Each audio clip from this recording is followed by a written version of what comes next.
আপনি একটু পরে মারা যান, কালকে এই মুহূর্তে আপনার ঘরে বিভিন্ন জন বলা বলি করবে, আহারে ও এইটা করছে, ও গতকালকে বাজারে গেছিল এই টাইমে।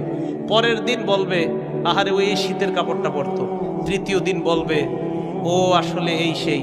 চতুর্থ দিন ভুলা যাবে আস্তে আস্তে। পঞ্চম দিন মোটামুটি, আস্তে আস্তে 1-1.5 মাস যাবে।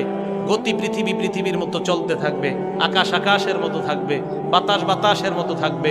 আপনার বন্ধু টন্ধু যারা যার যার কর্মস্থানে সে মতোই করবে, কিন্তু আমি আপনি কবরে থাকতে হবে। এটাই চূড়ান্ত বাস্তবতা। ইমানদারকে যখন বলবে আমি ইমানদারকে সত্যায়ন করলাম, আমার ইমানদার বান্দা যা বলছে সত্য কথা, এই কথা বলার পর আল্লাহ বলেন আফরিশুহু মিনাল জান্নাহ, আমার ইমানদার বান্দাকে কবরের মধ্যে দুনিয়ার মানুষ 3টা পাতলা কাপড় দিয়ে পাঠাইছে। আল্লাহ বলবে আফরিশুহু মিনাল জান্নাহ, আমার বান্দার কবরে আমার বান্দার শরীর